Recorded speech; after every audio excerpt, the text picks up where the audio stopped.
yang bawah. Jadi oke, kita mulai aja. Bagaimana realitas itu kita lihat dalam konstruksi ilmu sosial. Nanti nomor HP saya mungkin dicatat, nanti Anda bikin WA dulu gitu. Nanti bahan saya kirim. Oke, siapa kontennya? Saya. Oke, 081 129 195 44. Saya ulangi tadi 081 129 195 44. Jadi bahan ini nanti saya kirimkan, termasuk buku-buku yang mungkin Anda baca. Terima kasih Pak. Baik, kita akan bahas beberapa poin. Ada 6 poin atau 5 poin tentang realitas, tentang pendekatan sosial, tentang teori-teori sosial budaya, dan mungkin juga yang aktual itu agama, budaya, masyarakat. Ini poin-poinnya. Nah, saya ingin mengawali begini. Kalau kita ingin memahami masyarakat, maka kita perlu memahami realitas ontologisnya. Ontologi di sini terkait dengan topik yang akan kita jadikan kajian. Jadi, bagaimana menemukan jawaban atas persoalan kalau terhadap persoalan itu sendiri tidak kita pahami secara tepat. Itu kira-kira. Ya, persoalan yang tersebut itu persoalan sebagai ontologi. Ya, kalau dalam bahasa antropologi itu ada istilah angkatan emik lawan etik. Emik itu inside looking, etik itu outside looking. Konflik seringkali terjadi karena orang memandang dan menilainya secara outside looking. Nah, ini harus diubah dalam perspektif antropologi. Yang pertama adalah emik perspektif, inside looking. Nah, lalu bagaimana cara memahami dan melihat realitas ontologi tersebut? Ya, tergantung nanti dipengaruhi oleh cara memandang, epistemologi. Teori itu masuk dalam wilayah epistemologi. Karena itu teori atau epistemologi itu semacam angle, cara melihat. Nah, kalau Anda memfoto seseorang di lereng gunung, ya, cara Anda memfotonya posisinya berbeda, hasilnya akan berbeda, meskipun objeknya sama. Kalau Anda memfotonya dari lebih atas, di atas, kaki orang yang Anda foto pasti lebih pendek dari realitas. Sebaliknya kalau Anda foto dari bawah, kaki orang itu pasti lebih panjang dari aslinya. Itu hal yang objektif, apalagi kalau sudah diikuti dengan emosi, interest, dan macam-macam. Sehingga kebenaran itu sebenarnya sesuatu yang selalu dipertanyakan. Dalam bahasa kita, keadilan itu solemn, sesuatu yang dicita-citakan tetapi hampir pasti tidak pernah bisa digapai, tapi mendekatinya boleh. Kira-kira kayak gitu. Nanti kita cerita banyak. Suatu objek, yaitu realitas ontologis yang sama, hasil pemahaman kita bisa berbeda karena teori yang digunakan berbeda. Dalam ilmu sosial kita mengenal adanya grand teori seperti fungsional, intersubjektif, dan seterusnya. Epistemologi misalnya gini, contoh sederhananya, kalau saya mengendarai mobil dan mobil saya sendiri, lalu ada penumpang. Kalau penumpang itu orang kampus, insya Allah penumpang itu akan mengambil posisi duduk sebelahan dengan saya. Sebaliknya, kalau penumpangnya itu pesantren, orang santri, dia akan mengambil posisi duduk di belakang saya, di kursi belakang. Itu realitas. Bagaimana membacanya? Dua realitas yang berlawanan, tapi maknanya sama. Ya, yang satu orang kampus duduk bersebelahan dengan saya karena dia sadar betul saya tidak sedang naik taksi, tapi saya sedang menumpang sahabat saya. Jadi saya tidak duduk di belakang, gitu kan? Sebaliknya orang pesantren duduk di belakang. Kenapa? Saya sebagai orang yang menumpang, orang yang punya mobil, jadi tidak bangun, tidak etik kalau saya duduk sama posisinya dengan pemilik mobil. Jadi saya duduk di belakang. Etika mungkin perwujudannya berlawanan, tapi pesan simboliknya sama, gitu. Kalau saya tidak memahami, mungkin saya bisa marah-marah. Tapi kalau saya memahami, ya saya menikmati. Gitu kira-kira kan. Nah, ilmu intinya adalah bagaimana ia menjadi sesuatu alat menuju kepada kearifan. Jadi orang-orang yang marah, orang yang suka menilai orang lain buruk, karena ia hanya melihat dari sisi satu poin, bukan dari banyak poin. Gitu kira-kira. Sehingga posisi teori semata-mata sebagai jembatan untuk melihat realitas ontologi guna menemukan kebenaran, tetapi teori bukan kebenaran itu sendiri. Teori bukan kebenaran, tapi sebagai alat untuk mendekati kebenaran. Kalau Anda nggak setuju boleh aja, kita diskusi aja. Jadi saya suka, jadi tidak terlalu formal gitu. Berikutnya kita lihat.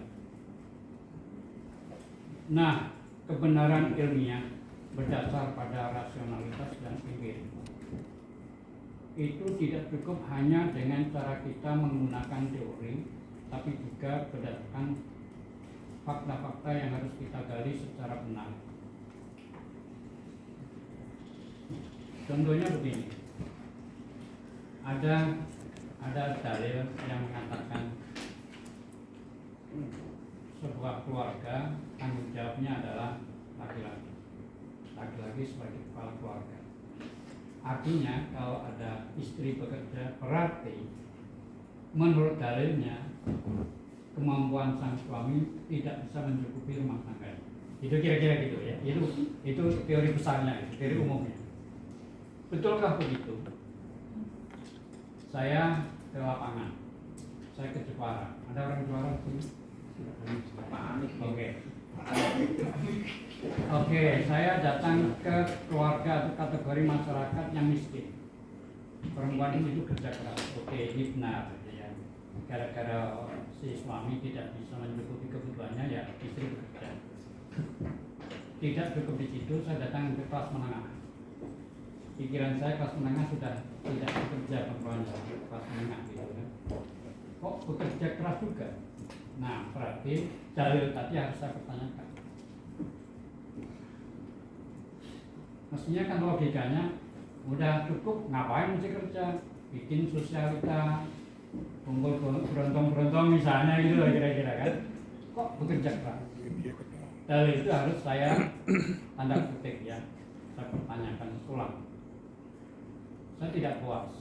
Lalu saya datang pada kelompok yang paling kaya menurut masyarakat di Jepara itu. Pikiran saya sudah, perempuannya sudah suka, nyaman deh gitu. Tapi kok kerja keras, gitu lah ya. Betul nggak Mas? Iya. Nah, kalau begitu kan kita harus attract. Tidak menyalahkan mereka kan, tapi mencari tahu kenapa begitu. Kita nggak boleh bilang ibu salah nih, suami sudah bisa cari uang kok. Kan gitu. Ada apa di balik Anda juga bekerja padahal sudah ekonomi sudah senang. Muncullah konsep tentang rumah tangga itu, kalau bahasa orang Jepara kalau saya salah tahu. Namanya gotong gawe. Gotong gawe itu kerjasama. Jadi perempuan itu mengimbangi aktivitas laki-laki. Itu realitas. Tentu ada konsekuensi. Oleh karena istri juga bekerja, maka hak istri menjadi lebih besar daripada kalau istri tidak bekerja. Contohnya kalau malam ada wayang atau dangdutan, istri tidak butuh izin sama suaminya, cukup memberitahu, Pak, saya mau nonton dangdutan. Izin dan memberitahu dua hal yang berbeda, gitu kira-kira. Yaitu konsekuensi logis dari kesepakatan-kesepakatan. Berarti realitas itu beragam. Nah, kita jadi orang yang bisa menikmati keragaman kalau kita paham banyak hal. Sebaliknya kalau kita nggak bisa melihatnya, maka terjadilah malfunction gitu bahasa mobilnya ya. Contohnya kalau perempuan Jawa itu kalau di sawang itu bahasa Indonesia apa ya? Dipandang oleh laki-laki. Yang orang Jawa coba. Yang perempuan Anda kan juga.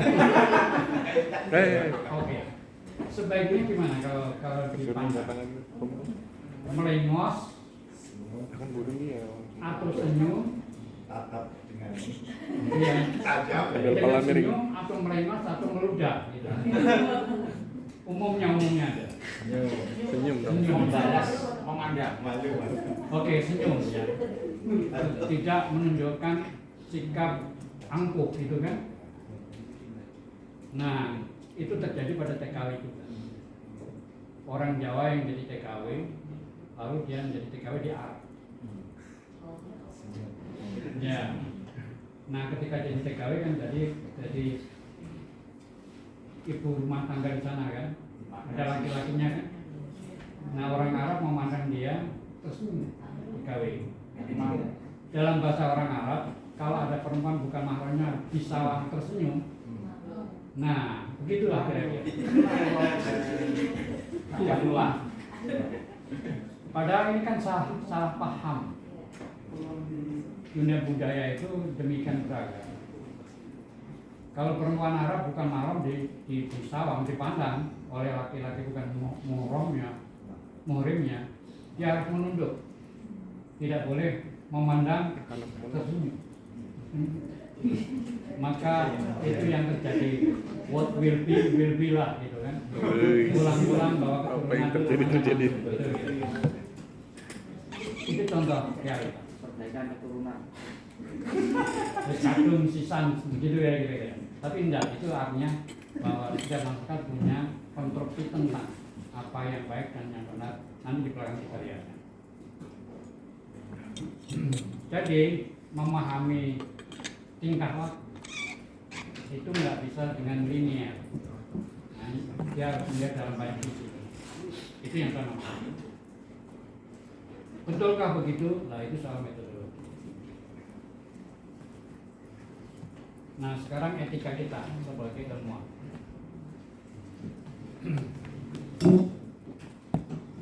Anda pernah nonton sepak bola? Hampir pasti yang namanya sepak bola itu kan ada logika berpikir fair play ya, bermain fair play ya, nggak boleh menjatuhkan dan macam-macam. Tapi dalam realitasnya kalau ada lawan bawa bola ke depan gawangnya, dia harus dijatuhkan, gitu kan kira-kira. Ya harus dijatuhkan. Itu hukum alamiahnya persepak bola begitu. Kenapa? Ada rasionalitas. Kalau nggak dijatuhi, peluang golnya 75%. Tapi kalau dijatuhi, berubah menjadi 25%. Itu menurut kacamata mereka. Jadi manusia itu selalu mencari rasionalitas, pembenaran. Nah, kata benar dan pembenaran dua hal yang berbeda. Tapi pembenaran itu merupakan salah satu dari karakteristik manusia itu di situ. Lalu yang kedua, meskipun itu tidak benar, tetapi pemainnya sendiri, ya, pemainnya sendiri, penonton supporternya dan coachnya akan membela ketidakbenaran tadi. Itu manusia. Kalau begitu lalu siapa yang harus bertanggung jawab? Satu-satunya adalah wasit, itu kalau profesional. maksud saya ini ilustrasi dalam dunia hukum juga begitu. Bagaimana pula karakteristik manusia yang tidak bisa berbuat adil, wasitnya juga nggak adil. Bukankah dunia hukum kita seperti itu? Gitu. Nah, mudah-mudahan Anda tidak yang meneruskan. Karena ini ada norm of scientific community. Kalau kita menjadi ilmuwan, maka syarat pertama adalah kita baru boleh menghakimi, menjudge, dasarnya adalah berdasarkan pada hal-hal yang bersifat keilmiahan, ya, bukan interest, bukan macam-macam. Ya, itu kalau bahasa IAIN al-haqqu haq wal batil batil, gitu kan? Nggak urusan dia keluarga atau bukan, gitu kira-kira. Universalis. Yang kedua, sebagai ilmuwan itu tidak boleh taklid. Kita harus skeptis. Skeptis itu artinya butuh verifikasi, butuh tabayun. Jadi tidak mengiyakan begitu saja karena yang bilang itu pimpinannya, bukan. Ya. Jadi karena itu ilmu berkembang karena kritik. Cuma sayang dalam kaitan sosial, mengkritik itu bukan sebagai kebudayaan kita. Apalagi kebudayaan Jawa, kritik dianggap sebagai lawan. Maka jarang orang Jawa itu suka mengkritik. Ya. Sukanya mengiyakan, tetapi itu ya menjerumuskan. Nah, jadi skeptisisme itu satu bagian ciri khas dari kegiatan ilmu. Meskipun dosen Anda kalau bukunya jelek, tulisan jelek, ya harus Anda bilang ini baik salah. Itu ilmu. Yang ketiga adalah ini, netral. Bisa nggak bukan netral? Nah, nanti kita akan bahas mengenai instrumental dan substansialnya. Kalau toh kita sudah bisa berpikir secara universal, skeptis dan netral, maka kita sebagai ilmuwan juga harus bisa menyebarkan pengetahuan kita pada dunia lain. Dan yang terakhir harus jujur, fair, tidak berbohong. Ini etika kita sebagai ilmuwan. Oke.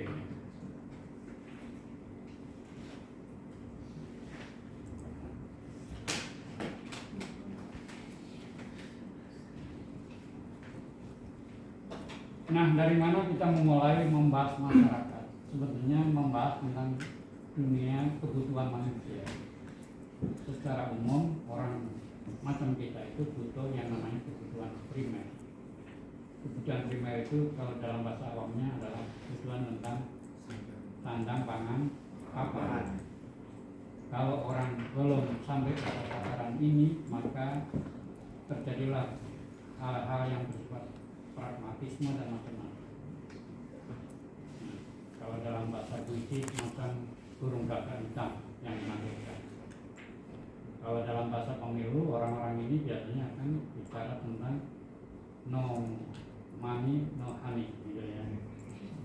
Pragmatis. Nah, dengan cara bagaimana orang memperjuangkan untuk mendapatkan kebutuhan paling dasar itu adalah dengan interaksi. Ini merupakan kebutuhan sosial. Zon politik kan? Ya, kebutuhan sosial, ya, organisasi dan segala macamnya itu dalam satu sisi mempererat hubungan antar warganya. Pada saat yang sama, ia sedang mengambil jarak dengan orang di luar. Muncullah yang namanya in-group, out-group. Setiap kelompok selalu ingin mengutamakan, mengaruh-utamakan kelompok. Entah itu atas nama sesama alumni, entah itu atas nama sesama agama dan sebagainya. Maka dengan demikianlah manusia sebetulnya selalu dipertanyakan keadilannya. Kalau masing-masing begitu akan jadi tabrakan-tabrakan. Maka dibutuhkan konsep kebutuhan ketiga, integritas, integratif, keadilan, kejujuran dan macam-macam. hukum dan seterusnya. Jadi Anda menentukan hari depan Indonesia Putih. Karena Anda yang tahu banyak hukum. Cuma persoalannya katanya orang yang suka melawan hukum justru ahli hukum. Kalau bahasa agama, kenapa orang-orang beragama juga korupsi? Mereka mungkin tahu persis Tuhan itu maha pengampun. Barangkali itu. Oke. Nah, saya hanya ingin mengatakan begini, bahwa dalam rangka memenuhi kebutuhan dasariahnya itu manusia butuh pedoman. Apa yang dianggap benar lawan yang salah, apa yang dianggap baik lawan yang buruk. Fakta empiriknya kebenaran itu sangat beragam. Nah, kita lihat.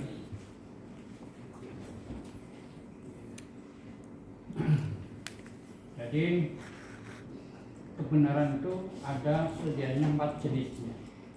Jenis pertama yang disebut dengan kebenaran konstitusi. Sesuatu dianggap benar dasarnya yakin. Kalau Anda yakin itu pasti benar menurut Anda, meskipun bagi yang lain belum. Kalau udah yakin tidak usah mempertanyakan. Kalau kepada pasangan atau kekasihnya 5 menit sekali telepon, itu bukan karena yakin, tapi justru karena tidak yakin. Itu kira-kira. Sayang, nah, sekarang di mana, posisinya di mana? Kalau yakin, jodoh itu tidak akan lari kemana. Oke. Jadi intinya sesuatu oleh masyarakat dianggap benar kalau ia dasarnya yakin. Ini progresifnya kan situ. Dari mana sumber keyakinan itu? Ternyata bisa diperoleh dari 3 elemen. Dari dongeng juga bisa. Maling kundang misalnya. Maling kundang itu dongeng atau bukan? Dongeng kan? Ya itu benar kan? Ia hadir karena diadakan. Tapi itu bisa menjadi benar karena apa? Kok dongeng kok benar? Apanya kira-kira? Dongeng itu diciptakan hadir.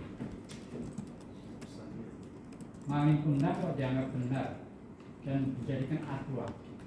Kira-kira apa nih?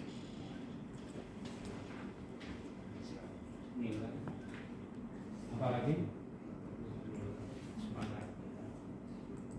pesan yang mau disampaikan lewat cerita. Maling kundang pesannya adalah hormatilah orang tua. Gitu kan kira-kira kan? Nah, supaya diingat, dinarasikan menjadi dongeng. Ya. Yang kedua, mitologi mitos. Mitos itu berbeda dengan kalau dibahas di dalam faktornya TTV, fakta atau mitos. Tapi mitos dalam pengertian sini adalah cerita yang dikeramatkan. Benarkah? Kalau yakin itu pasti benar. Tapi yang meyakini.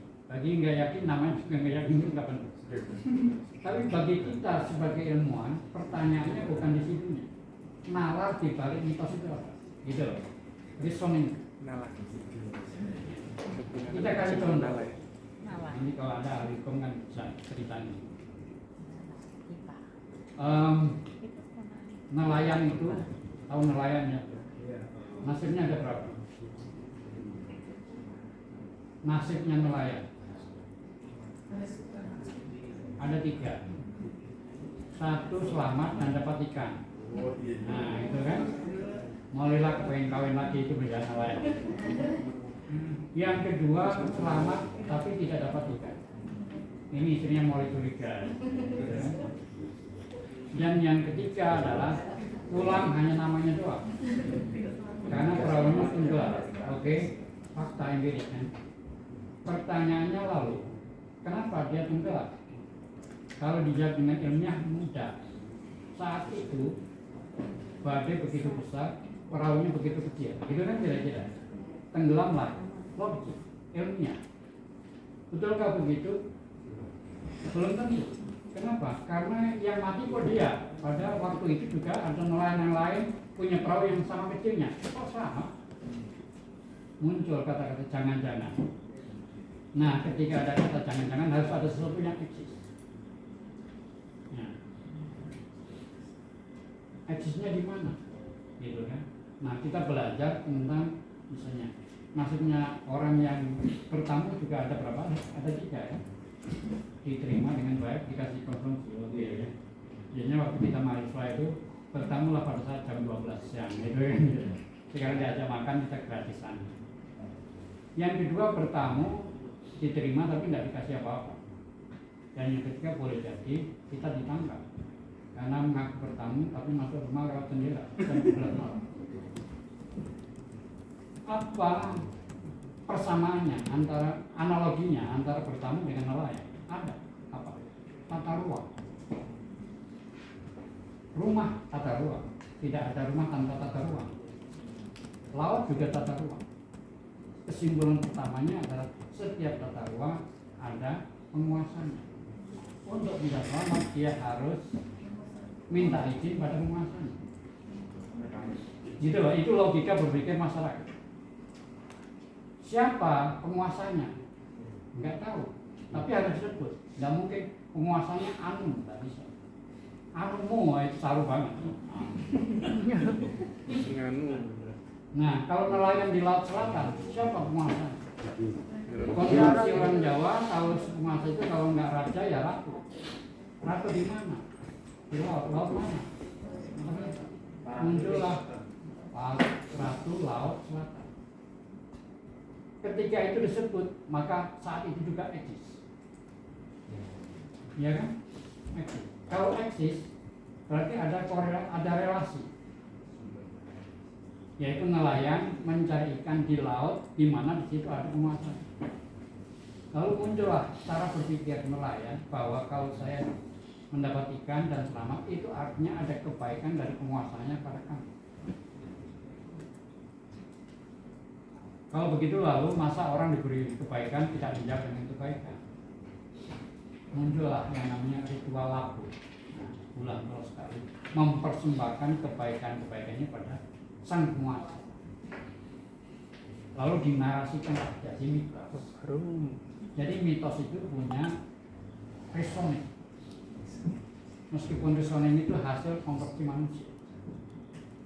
Tapi ketika manusia tidak ingin coba-coba, orang tua coba-coba, gitu ya, maka dia melangsungkan mitos itu menjadi ritual-ritual itu sesuatu yang berjalan dengan baik. Daripada nanti tidak selamat, yuk ritual terus.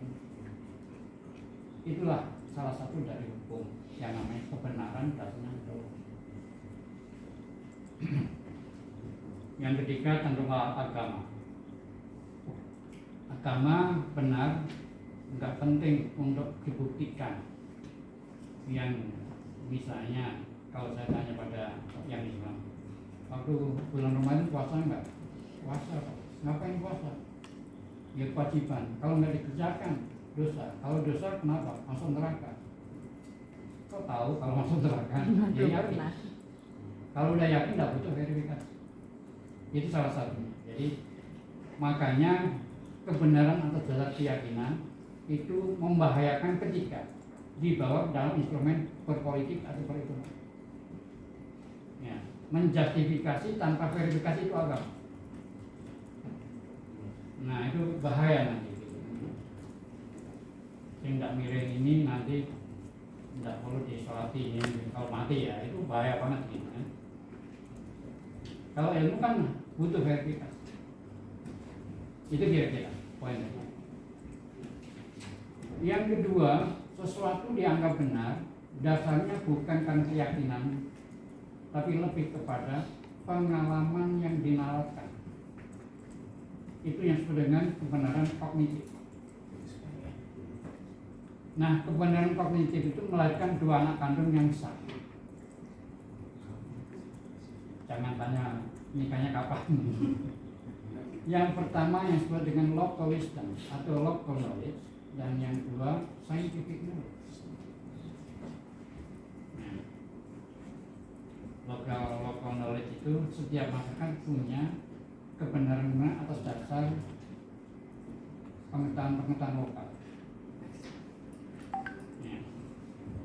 Nelayan tahu persis kapan ada ikan, di mana ikan kumpul, dan jenis ikannya apa. Karena pengalaman empiriknya. peternak kambing tahu persis kapan kambing betinanya harus dikawinkan. Dasarnya apa pengalaman indikasinya? Triple A, abang, abuh, anget. Nah gitu kira-kira. Ya. Itu pengalaman, nggak bisa diungkiri. Nah itu benar. Orang Jawa atau orang itu neptu hari, neptu macam mau mengawinkan anak macam-macam itu dicari neptu. Itu yang namanya lokalisme. Apa pasti benar? Enggak pasti. Namanya lokalisme. Setidaknya itu adalah yang disebut dengan dugaan-dugaan yang mendekati benar. Daripada sama sekali nggak punya dugaan, susah. Gitu kira-kira. Feng Shui itu ya lokalisme. Lokalisme. Posisinya lebih bagus, ada paradigmanya daripada sama sekali nggak ada. Lah yang ketiga adalah ilmu pengetahuan, scientific knowledge. Ilmu pengetahuan itu pun teori-teorinya juga harus dipertanyakan ulang, gitu kira-kira. Ya. Jadi kebenaran jadi relatif. Apalagi untuk manusia, apalagi dalam arti hukum untuk manusia. Yang ketiga, evaluasi. Sesuatu dianggap benar, ya, tekanannya bukan pada keyakinan, bukan pula kepada logika, tapi kesepakatan sosial. Ya, lalu melahirkan anak kandung namanya adat istiadat. Contoh tadi yang orang Batak siapa? Oke. Perkawinan ala orang Batak itu apa? Endogami atau eksogami? Anda marganya apa? Lubis. Suami Anda marganya apa? Marbun ya. Boleh nggak kalau kawin lubis dengan lubis? Tidak, namanya sumbang. Nah, sumbang. Karena itu eksogami adalah kebenaran evaluatif. Ya. Ya, lubis. Anda Islam? Oke. Oke. Kalau di Islam, ya, saudara sepupu aja boleh kawin, itu kan kira-kira. Iya. Tetapi karena Islamnya lubis, nggak boleh. Karena apa? Adat istiadatnya eksogami. Gitu kira-kira. Ya, itu adalah kebenaran dalam konstruksi adat dan itu disepakati berlakunya, gitu kan? Oke. Jadi itu kebenaran evaluasi.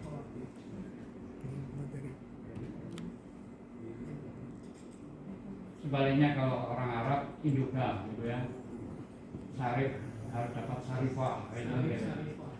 Tapi kalau orang Jawa gimana? Ya seadanya lah. Ya, pokoknya siapa aja gitu kan. Kebal dapat kebul, Prof. Kebul. Nah yang keempat adalah yang disebut dengan kebenaran ekspresif. Dasarnya adalah bisa etika dan estetika. Ya. Ukuran-ukuran dari masing-masing jenis kebenaran itu berbeda-beda. Nah orang akan mudah bersikekan kalau dia hanya mengambil satu ukuran. Ahli ilmu sosial seharusnya melihat banyak versi tentang kebenaran. Yang dalam bahasa kita, di mana langit bumi dipijak, artinya masing-masing. Kalau kita bisa begitu, hidup itu indah. Ya, gereja itu indah. Meskipun manusia punya acuan-acuan mana yang dianggap benar, lawan yang salah, mana yang dianggap baik, lawan yang buruk, tetapi dalam fakta empiriknya manusia itu hidup dalam dua versi. Kalau bahasanya Carlton itu, ya ada norm, ada situasi.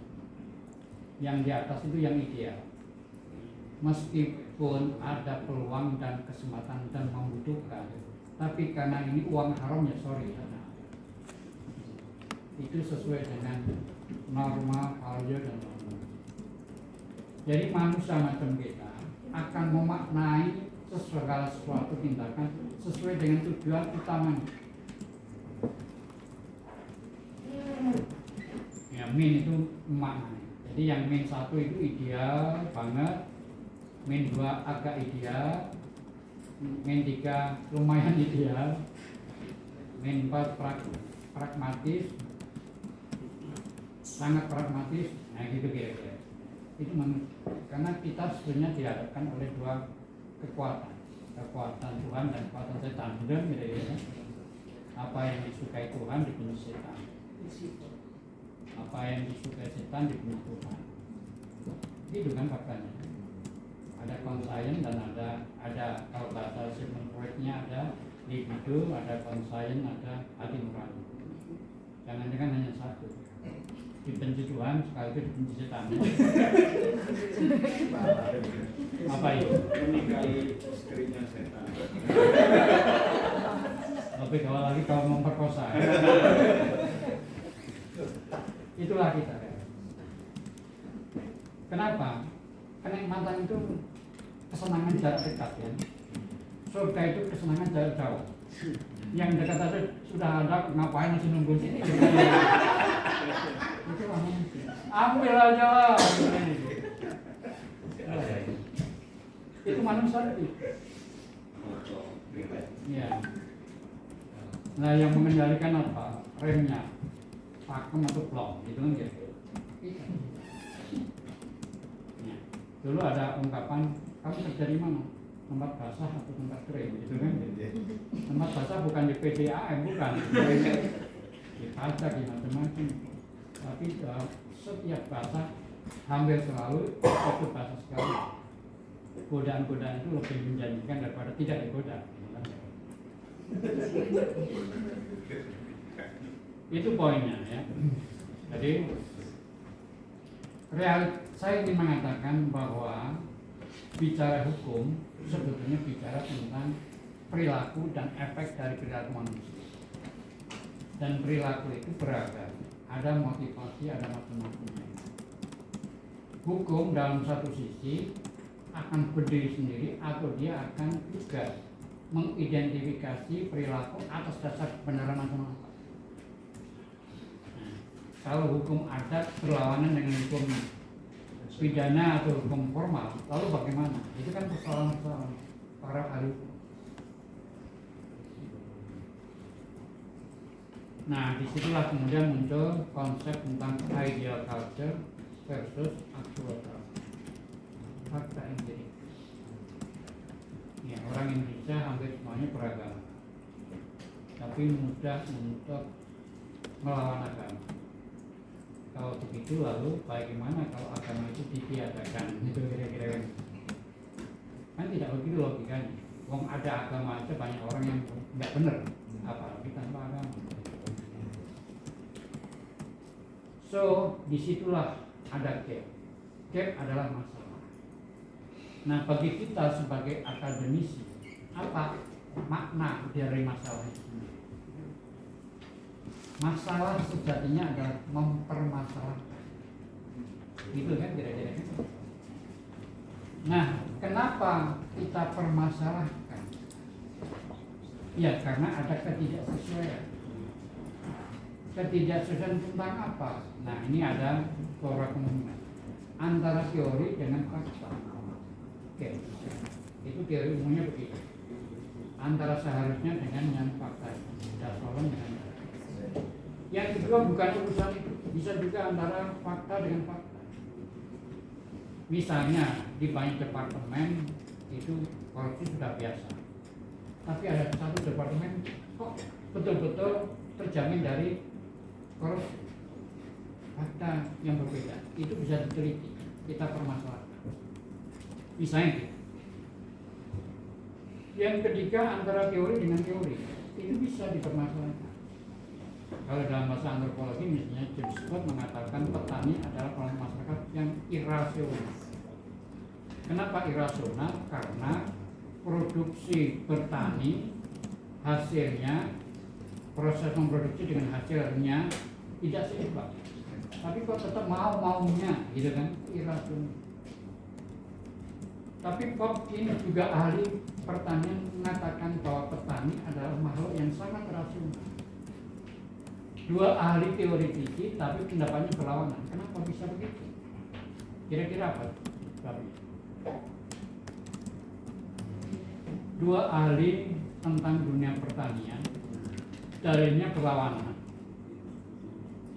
Iki podorak benere apa pada benere kan itu pertanyaannya. Menurut Anda gimana? Yang pertama, James Scott mengatakan komunitas untuk kaum petani adalah makhluk kumpulan makhluk yang irasional, tidak masuk akal. Yang Popkin mengatakan bahwa petani adalah kelompok masyarakat, kelompok yang sangat rasional. Berlawanan kan? Kenapa berarti mana yang benar, mana yang salah? Keduanya benar, Bro. Kenapa keduanya benar? Karena kalau rasional itu dia harus bertahan hidup, Bro. Sehingga pendapatan yang tidak berbanding lurus dengan apa yang diusahakan tadi itu cukup untuk mempertahankan hidupnya, Bro. Jadi itu dimensi rasional. Irasionalnya Ada lagi? Oke, teruskan. irasionalnya memang existing dan nyata bahwa petani itu di Indonesia terutama tidak mendapatkan penghargaan sebagai sebuah profesi yang mulia, Bro. Oke. Enggak mulia, ahli hukum mulia itu ya. Enggak juga sih, Bro. Oh, enggak juga. Oke, ada tambah lagi. Kenapa bisa begitu? Coba. Pertanyaan itu ibu pengetahuan. Kalau tidak bertanya berarti diragukan. Karena coba, Bro. Ya, karena itu kan dari dua teori itu cara memandangnya dari sudut pandang yang berbeda. Kalau memang di Kenapa berbeda sudut pandangnya? Padahal dunia sama. Kosmosnya sama. Kosmosnya sama, dunianya sama. ya karena yang satu kan melihat dari sisi untung dan ruginya tadi. Memang petani kalau dilihat dari itu memang sangat irasional karena biayanya untuk modal untuk membayar itu habis nanti pengolahannya gitu. Kalau Anda sebagai ahli hukum, kira-kira hal apa yang harus dijelaskan? Sebagai seorang ahli hukum. Ya, kita antara yang irasional dan yang rasional kita cari jembatan Gimana cara menjawabnya? win-win solution ya. Ya, dasarnya usul. Bukan sih. Kenapa terjadi perbedaan dalil atau teori? Karena teori itu kan berangkat dari lapangan.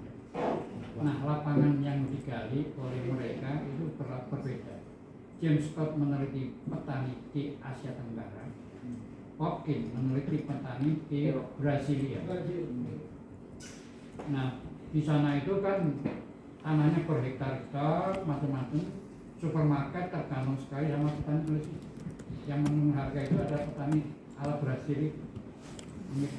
Nah, di sini kan enggak. Gitu. Artinya maksud saya gini, boleh jadi ada pendapat yang berbeda karena basic dari fakta yang digali itu berbeda.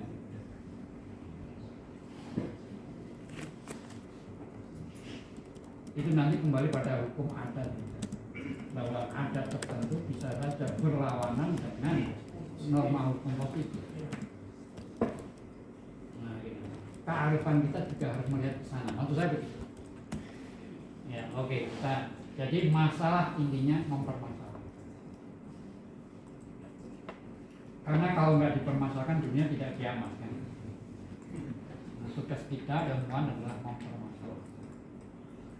Untuk mempermasalahkan maka harus jelas ontologi. Nah, kita coba tes ya. Saya minta bantuan Anda. Kalau saya habis kuliah ini mau ke bandara Ahmad Yani, saran Anda yang terbaik apa yang harus saya lakukan? Habis kuliah ini jam 2.40 ya.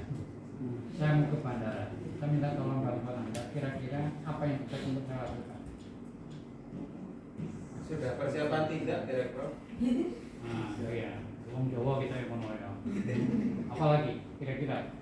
Sudah ada tiket, Direktur? Terus apa Ada lagi? yang mengantar belum resmi. Tidak ada transportasi Kita akan menguji intelektualitas Anda sebenarnya.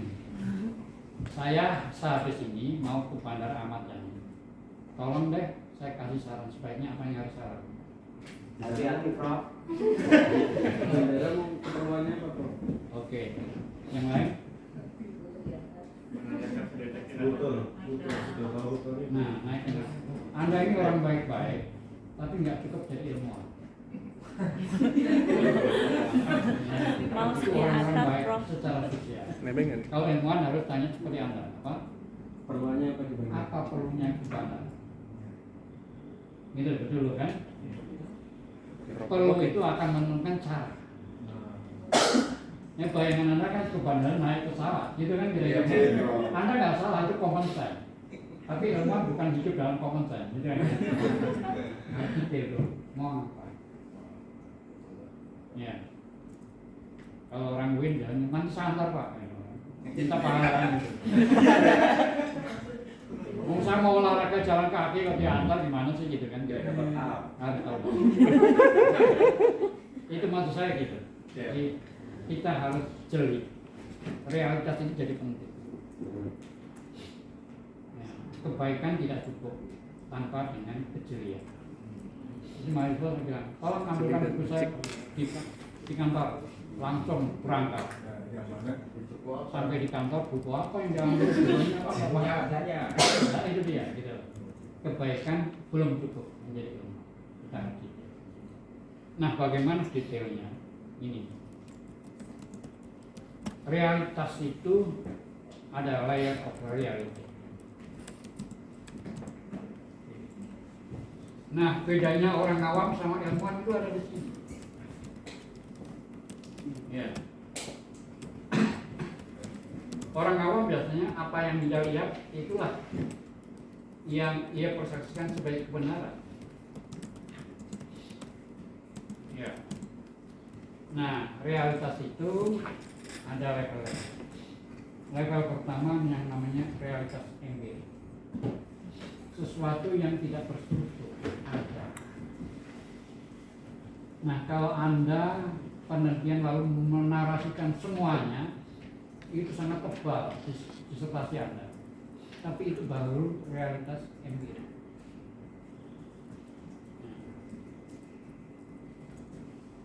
Karena itu ilmuwan harus bisa memerasnya, mencari polanya, patternnya. Itu yang disebut dengan realitas simbolik, kategorisasi. Bisa dibayangin nggak? Kalau nggak bisa dibayangin, yuk kita bayangkan bersama-sama. Pengalaman kita upacara.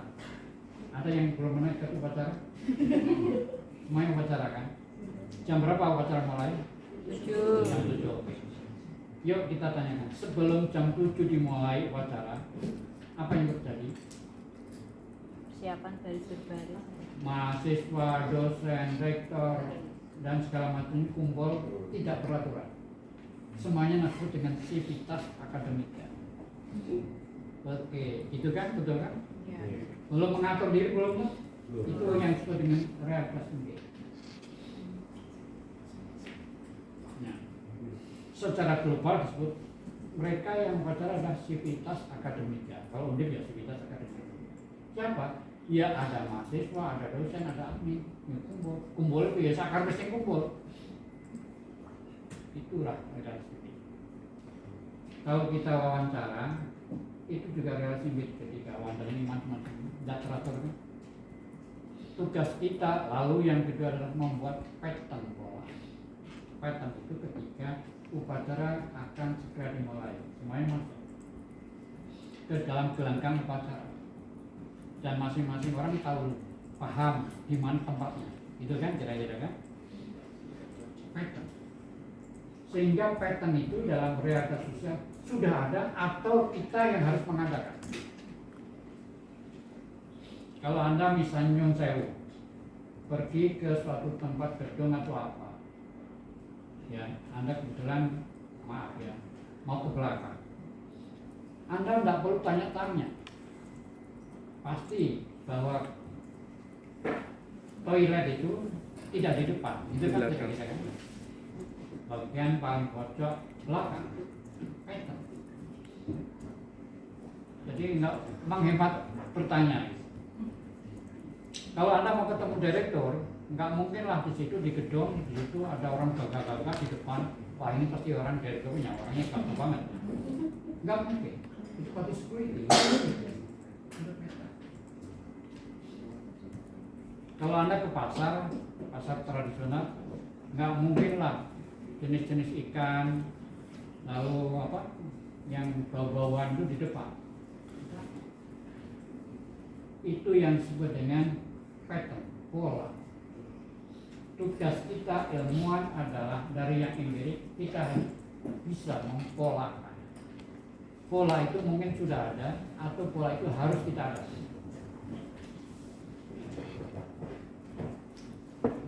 Manusia tidak sama sekali baru, yang ada adalah modifikasi-modifikasi. Contohnya kalau Anda datang hajatan perkawinan, ya, pola pertama Anda akan masuk ke gedung. Siapa yang menemui pertama? Cewek-cewek muda cantik. Nggak mungkin ada cewek tua-tua kan yang tanda tangan. Ya nanti kalau orang tua-tua malah nggak jadi masuk. Gitu. Lalu ada pakar lagi. Lalu Anda masuk stage itu, ada temanten, ada orang tua, dan mereka. Nasib Anda ditentukan oleh konstruksi kognitif pemilik hajatan terhadap Anda. Kalau Anda dilakukan sebagai VVIP, Anda akan dibawa ke tempat khusus. Tapi kalau biasa-biasa saja, silakan lo makan apa aja terserah. Emangnya kau rutin, jangan gitu. Pola, betul begitu kan? Dalam dunia keilmuan juga begitu. Tugas kita adalah menemukan pola. Pola itu sangat tergantung pada cara pandang teori yang kita gunakan.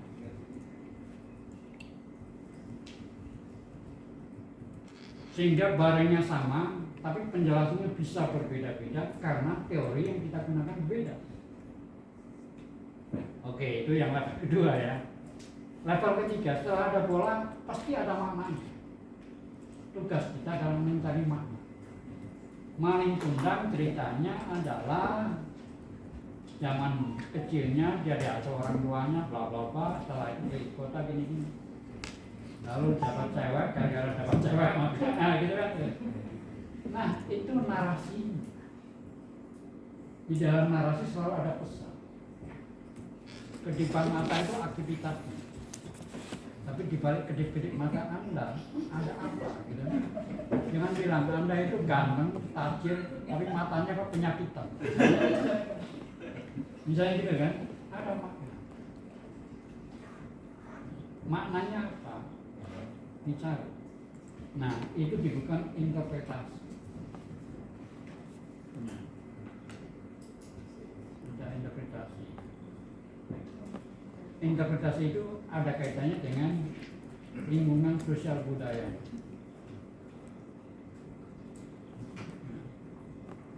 Nah, misalnya kalau Anda orang Jawa, Jawa mana? Jawa Yogyakarta, Solo, atau Jawa Surabaya? Kalau Anda orang Yogyakarta bilang asli, danco itu rata ketok, seret itu gitu. Nah, ya, tapi kalau orang Surabaya, asli, danco tenan nih, bajingan nih. Ya.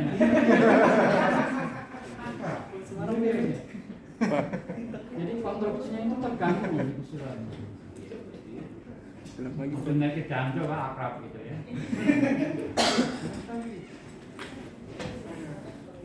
Misalnya. Nah, jadi ada konstruksi, ada makna, ada ide. Idenya, kalau dalam upacara ada pola, di mana rektor di tengah-tengah. Kenapa? Dia adalah inspektur upacara. Gitu kan kira-kira. Yang bertanggung jawab macam-macam. Lalu waktunya apa? Social order, peraturan sosial. Ya. Dan itu dijalankan tidak setiap hari, tapi. Nah, dunia ilmu itu seperti itu.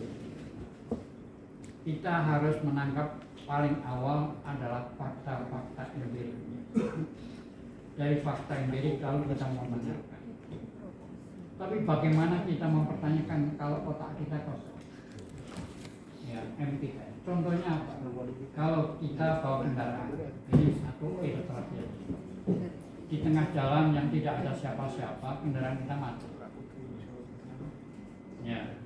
Maka pada saat yang sama kita nggak tahu mesin kendaraan. Yang terjadi apa? Keajaiban, mencari keajaiban kan? Kendaraannya macet, mogok, malah yang dilihat STNK-nya. Ini sudah bayar pajak kita belum? Apa hubungannya gitu kan? Nggak tahu. Lalu disebutlah kalau dalam bahasa agama itu saya ada keterjilan nih, siapa tahu menjadi wasi lah, macam-macam itu kan. Disebut-sebut kok tetap macet, nggak bisa. Kenapa? Karena empty. Kepala kita nggak paham tentang mesin. Karena itu nggak mungkin kita bisa menyelesaikan masalah. Sampailah kemudian putus asa, Anda ingat ada teman atau ada mekanik, Anda telepon. Oke? Setelah ditelepon, dia datang. Kalau nggak datang sama kamar. Nah, ketika mekanik datang, menstarter mobil Anda, bunyi dari starter dari mesin itu sudah bisa diprediksi. Kredit, wah ini kreditnya belum selesai. Dia akan bisa memprediksi bahwa penyebab dari mogoknya mobil ini karena mungkin businya kotor. Dia lebih cepat bisa mengambil tindakan karena punya pengetahuan terkait dengan dunia ini. Itu proses dengan kita sebagai ilmuwan. Alasan mengapa butuh kajian perpustakaan supaya kita nggak modal nol, ada pengetahuan. Supaya apa? Efektif kerjanya. Kalau enggak, bagaimana mungkin akan efektif? Wong masalahnya aja kita nggak paham. Itu poinnya. Ya, jadi dunia realitas itu bisa kita lihat dengan kehidupan kita sehari-hari. Ini jam berapa ya? 14:23. Oke, kalau begitu ya kita kalau ada hal yang ditanyakan, silakan. Prof, mau nggak izin dulu?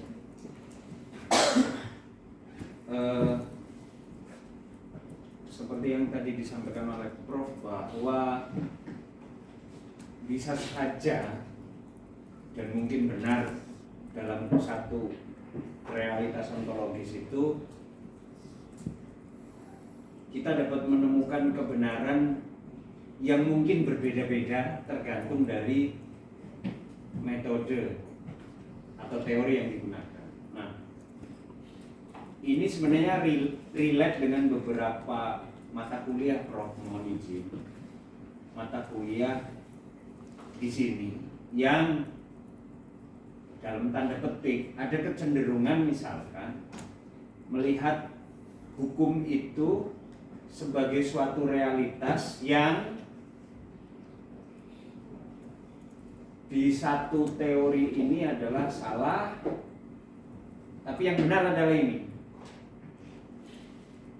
Namun demikian ada juga yang menganggap bahwa misalkan taruhlah kata kita bicara soal aliran positivisme, terus kemudian post-positivisme dan sebagainya. Sebenarnya itu kan saling mengkritik. Nah, maksud saya, apakah kemudian dengan apa yang tadi Prof sampaikan sebenarnya mereka ini eksis, sama-sama eksis, dan kita hanya perlu untuk menempatkan diri kita misalkan pada titik mana sih kemudian kita meyakini itu. Itu saja sih. Ya, jadi mirip dengan ketika Anda mau cari pacar atau cari istrinya, itu bahwa akhirnya Anda harus mengambil keputusan. Oh. Demikian juga dalam hal teori. Masing-masing teori yang bertahan ada positivisme, post-positivisme. Sampai hari ini masih ada, berarti dia punya kebenaran sendiri. Maka bagi kita keputusan kita, Anda memilih yang mana, tanpa harus menyalahkan di luar yang lain. Realitas bagi kami adalah ada di balik yang nampak itu kualitas. Enggak gitu. Realitas itu ada yang tangible, itu kuantitas. Saya lebih suka yang kualitatif. Tidak usah menyalahkan yang kuantitas. Gitu. Itu soal keputusan. Masing-masing ada kekurangannya dan ada kelebihannya. Positivisme kelebihannya adalah teorinya mapan. Ya, teorinya mapan, tetapi ontologinya tidak mapan. Dalam arti kalau Anda turun ke lapangan dengan kuesioner, Anda nggak peduli orang itu sebenarnya seperti apa, yang penting jawab terhadap apa yang saya tanyakan. Gitu kan? Karena pertanyaan ya atau tidak dan manfaat dipakai. Tapi di kualitatif tugas kita bukan menanyakan, tidak mengetes, tapi bertanya, belajar. Maka jawabannya terbuka. Bisa. Jawaban orang juga tergantung pada cara kita bertanya. Cara banyak kita bertanya juga bergantung pada apakah kita masuk ke dalamnya atau menjadi bagian yang berbeda dengan mereka. Maksud saya kalau Anda datang ke lapangan pakai pakaian seragam PDIH Undip, sehingga mau lebih masyarakat, maka masyarakat yang ada wawancarai itu membedakan secara dikotomis kami masyarakat, kamu mahasiswa doktor. Nah, ngambil jarak. Dalam pengalaman kita, orang yang berjarak tidak akan pernah memberikan sesuatu yang paling rahasia. Ya. Nggak mungkin lah baru kenal kok hal-hal yang rahasia dikasihkan, nanti orangnya gitu. Nah, yang berjarak dan yang diberikan itu adalah sesuatu di permukaan, itu namanya front stage. Ya, surface structure, struktur luar. Kalau Anda hanya orang situ gimana? Baik-baik saja, nggak ada yang mana-mana. Tapi setelah 1 bulan ada di sana, ternyata banyak borok. Pertanyaan kita, realitas itu ada di permukaan atau di dalam? Itu kalau dalam bahasa antropologi ada konsep namanya front stage dan back stage. Realitas yang sebenarnya itu yang back stage, di panggung dalam. Kalau di panggung luar, orang perlu mengkonstruksi diri, memanajemen diri, berpura-pura. Sepantasnya saya seperti itu. Seorang istri yang tidak terlalu kaya, mungkin dia mau datang ke minum, pinjam ke saudaranya atau tetangganya yang punya gelang macam-macam untuk penampilan. Itukah gitu? Kejuran orang seperti itu. Dan realitas itu adalah apa yang kita lihat di depan, apa yang sembunyi. Nah, jadi itu menjadi pilihan. Itu malah yang mau dengan segala konsekuensinya.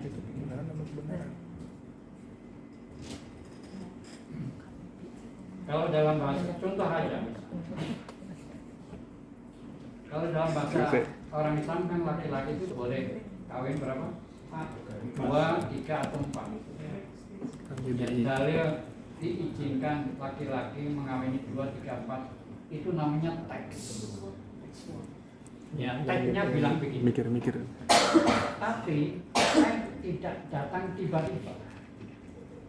Selalu ada peristiwa sebelumnya, namanya preteks.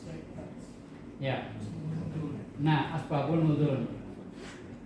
Apa asbabun nuzulnya? Mungkin waktu itu sebelum teks itu datang, para sahabat Nabi itu perang melawan kaum kafir. Sahabat-sahabat Nabi yang laki-laki itu banyak yang gugur. Banyak janda. Sudah membela Nabi kok gugur, sementara orang Arab itu yang bertanggung jawab rumah tangga siapa? Laki-laki.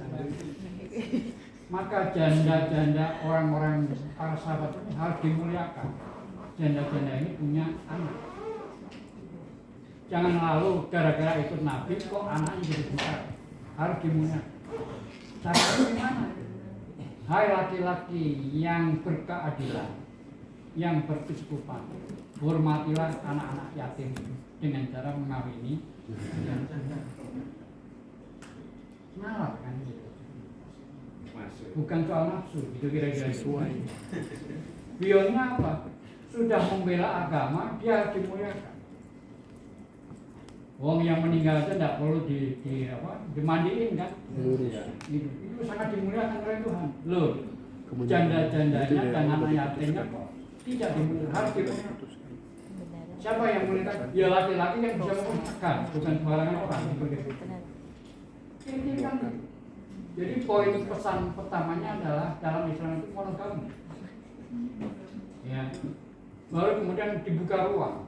Fakta empiriknya ada peristiwa-peristiwa seperti ini, maka dibuka ruang. Yang boleh masuk ruang adalah orang yang punya kapasitas, gitu kan? Kira-kira kan? Lah itu dasar reasoningnya. Nah ini dalam menginterpretasi. Apa enggak sah kawin? Ya sah, tagnya bilang begitu. Atau yang kelompok empiris akan bilang, untuk tahu bahwa saya adil atau tidak kan saya harus kawin dulu. Nggak ada kawin lagi itu empirisnya. Itu soal interpretasi. Ya. Saya menarik tadi ketika kita seorang ilmuwan itu dalam hal ini kita harus skeptis menerima suatu realitas itu. Nah, saya balik lagi ke Auguste Comte yang dalam teorinya perubahan sosial membagi manusia itu menjadi 3 tahapan. Yang pertama teologis. Kebenaran depend on teologis. Kata Paul tadi, teologis itu tidak perlu verifikasi. Apa yang diturunkan oleh Yesus, ya udah, itu kebenaran. Yang kedua, kebenaran depend on metafisik, asumsi. Manusia itu pada hakikatnya homo homini lupus, memakan daging saudaranya sendiri. Itu asumsi. Artinya manusia itu akan menjadi baik apabila dia berkumpul dengan orang baik. Manusia itu akan menjadi jahat apabila dia berkumpul dengan orang jahat. Asumsi. Yang ketiga, kebenaran depend on positivistis. Seseorang itu hamil terbukti apabila ada USG. Nah, yang menjadi pertanyaan saya, kan kebenaran ini irisannya itu parsial, tidak integral. Apakah bisa kita memverifikasi suatu kebenaran itu menjadi integral?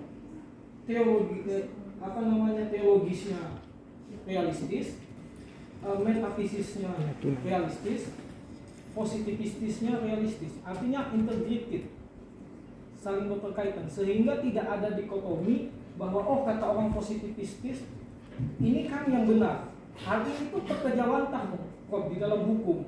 Ada kepastian, kemanfaatan, hingga keadilan di breakdown ke dalam hukum. Nah, maksud saya itu bagaimana antara teologis yaitu keadilan, metafisis yaitu kemanfaatan, kepastian hukum yaitu positivistis. Bagaimana agar terjadi sinkronisasi integrated itu?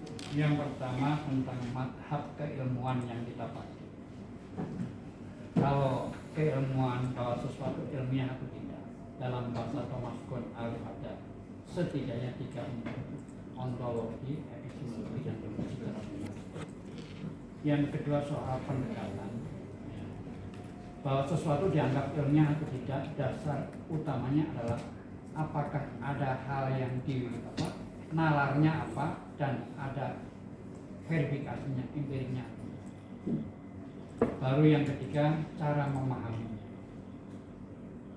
Nah, disinilah bedanya antara pendekatan teologis dengan pendekatan keilmuan. Kalau teologis keyakinan.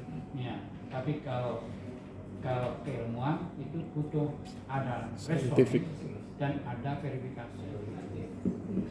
Nah, baru ada yang ketiga interpretasi. Nah, jadi kalau misalnya gini, saya kasih contoh prakteknya. Kalau Anda meneliti, misalnya meneliti orang Jawa, tentang agamanya orang Jawa. Kalau Anda tanya kepada orang Jawa, Jawa Tengah ya, sampean agamanya apa? Islam, sholat enggak? Anda bertanya gitu? Enggak. Nah, ketika si orang itu jawab, saya Islam tapi enggak sholat, lalu kamu bilang, sampean salah. Nabi Muhammad aja sholat, kamu enggak sholat. Itu sampean bukan peneliti, tapi mubalik. Ya. Karena apa? Anda sudah mengajak mempengaruhi. Padahal peneliti itu adalah melakukan eksplanasi. Ya, dia tidak boleh menghakimi. Nah, Anda harus bilang, mungkin Bapak bisa menjelaskan pada kami tidak sholatnya kenapa? Dia akan mengatakan, loh kami itu orang Islam Jawa, bukan Islam Arab. Oke, itu dia. Nah, Islam Jawa seperti apa? Islam Jawa itu mengikuti rajanya. Ada sejarahnya Raja Jawa itu. Ya. Raja Jawa gimana? Dulu dia disuruh masuk Islam, tapi ketika dibaca saja sudah dikatakan cukup, ya sudah cukup. Nah, folklornya bilang begitu. Oke. Nah, bukankah kami juga harus ada kewajiban balighu aniwal ayat, harus menyampaikan ayatnya? Oh enggak boleh, ini kan saya dosa. Enggak, Anda enggak dosa. Anda boleh datang lagi pada saat pendidikan Anda sudah selesai. Anda jadi dokter, Anda silaturahmi lagi di sana. Misalnya, dalam posisi bukan sebagai peneliti. Ada empan-papannya, ada ranah sendiri. Jangan dicampur adukan antara peneliti dengan penasehat. Karena peneliti tugasnya adalah mengeksplorasi. Kalau saya kebetulan di MUI juga, di MUI itu banyak orang yang lebih suka jadi penasehat daripada peneliti. Itu di pusat tidak di Jawa Tengah. namanya Prof. Iya, saya kebetulan jadi ketua litbangnya. Ya itu, saya bahwa mengaji penelitian mereka juga aneh. Ujungnya kan gak ngono ini nak sampai sebagai penasehat kalau peneliti. Jadi kita sebagai peneliti yang ilmiah itu harus tadi universalism, skepticism, netral itu harus wajib ain. Di luar itu namanya tidak ilmiah. Anda jadi follower. Nah, ilmu itu harus bebas. Nah, orang-orang banyak yang tidak bebas karena kalau dalam bahasa sepak bola itu kalau nggak jadi pemain ya jadi apa fan-nya atau coach. Mereka tidak akan pernah bebas dari kepentingan. Nah, ilmuwan itu harus jadi wasit. Itu intinya ke situ. Bisa ditangkap ya? Anggap. Oke. Cukup atau ada lagi? Jam 2.40 ya? Mungkin terakhir, Prof. Ya? Terakhir mau nanya Oh iya silakan. terkait dengan kebenaran dan pembenaran, Prof. Tadi kan sudah disinggung. Iya. Jadi sebelum Prof menjelaskan mengenai simbolik kemudian pattern, itu memang saya sudah berangan-angan, Prof. Jadi kadang kalau kita kuliah, entah itu sosiologi hukum ataupun metode penelitian, beberapa dosen akan menjelaskan atau mengilustrasikan, Prof. Contohnya seperti di suatu daerah itu ternyata banyak sekali pelanggar lalu lintas. Jika kita melihat itu dari perspektif kebenaran yang sudah dibentuk oleh aturan, maka itu perbuatan yang salah. Namun jika kalau kita meneliti dari perspektif mungkin kita lihat simbolnya, masyarakatnya di situ, bisa saja itu bukan sesuatu yang salah. Yang saya kebingungan, Prof, apakah memang di sini bukan permasalahan optik mana yang dipakai ya, Prof ya? Kira-kira apakah kebenaran dan pembenaran ini yang dipakai itu kadang-kadang miss, Prof.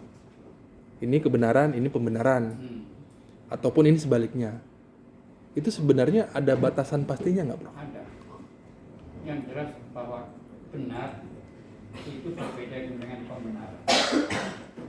Pembenaran adalah interest subjektif. Kalau benar itu universal. Contohnya misalnya, Anda tadi bicara lalu lintas, ada traffic light, oke? Hijau, merah, dan kuning, oke ya. Nah ini kalau dalam bahasa semiotik dikenal adanya apa yang disebut dengan indeksikal, ya, ikon dan indeksikal. Ikon itu artinya hijau, artinya jalan. Merah artinya berhenti, kuning artinya hati-hati, itu ikon. Lalu level kedua adalah indeksikal. Ya, misalnya kuning artinya hati-hati. Nah, kalau saya yang terobos cepat, mungkin akan terjadi tabrakan dan macam-macam. Itu namanya sudah indeksikal, sebab akibat. Nah, ini berbeda dengan pembenaran. Pembenaran itu bersifat sepihak. Tidak pernah ada di tempat manapun hijau artinya berhenti, merah artinya berjalan. Tidak ada. Jadi ada kesepakatan. Jadi kalau dalam bahasa semiotik ada ikon, ada indeksikal, ada simbol. Simbol ini cenderung universal. Universal dalam arti telah disepakati berlakunya secara umum. Melanggar yang melanggar. Ya. Nah, kalau alasannya, lo kami cepat-cepat harus menemui orang tua sedang sakit, bla bla, itu rasionalisasi, permakluman, excuse. Jadi, nah kalau kemudian pertanyaannya kalau ada ibu-ibu mengambil pepaya lalu dihukum macam-macam, nah itu ada pertimbangan lain. Ngambilnya tetap salah, tapi ada pertimbangan khusus. Kalau ada seorang pelacur gara-gara memberi minum anjing masuk surga, itu kasus. Jangan kemudian ditiru, aku mau jadi pelacur lah, nanti kalau cari anjing dari minuman ikan nanti masuk surga, bukan? Ada sesuatu yang khusus. Itu mas kira-kira. Ya. Mungkin minggu depan kita bahas lagi. Nah yang kedua soal tadi pendekatan. Masyarakat itu seperti apa tergantung dari teori apa yang kita gunakan. Kalau teorinya teori fungsional, kata kuncinya mengatakan pada dasarnya manusia itu punya potensi kebaikan yang bisa melakukan kerjasama demi tujuan bersama, kemanfaatan. Para tokoh agama hampir semuanya menggunakan pendekatan fungsional. Sementara ilmuwan mengatakan, atau teori kognitif mengatakan, pada dasarnya manusia yang satu dengan yang lain itu berkompetisi, memperebutkan peluang-peluang yang terbatas. Maka sebetulnya organisasi apapun itu adalah cara bagaimana manusia memperkuat dirinya untuk mendapatkan peluangnya tadi. Teori kognitif. Realitasnya lebih dekat pada teori kognitif daripada teori. Para tokoh agama apapun teorinya fungsional. Bahasa Jepangnya tawan mal biwa takwa tawan mal. Ayo berbuat kebaikan fungsional. Itu kira-kira. Jadi kemudian nanti teorinya tergantung. Tapi minggu depan kita bahas apakah teori fungsional sama sekali tidak bisa bercampur dengan teori konflik atau bisa. Nah, minggu depan kita bahas. Terima kasih waktunya sudah mendengarkan omongan saya. Sama-sama, Prof. Amin. Terima kasih, Prof. Sudah dibuat WA grupnya? Nanti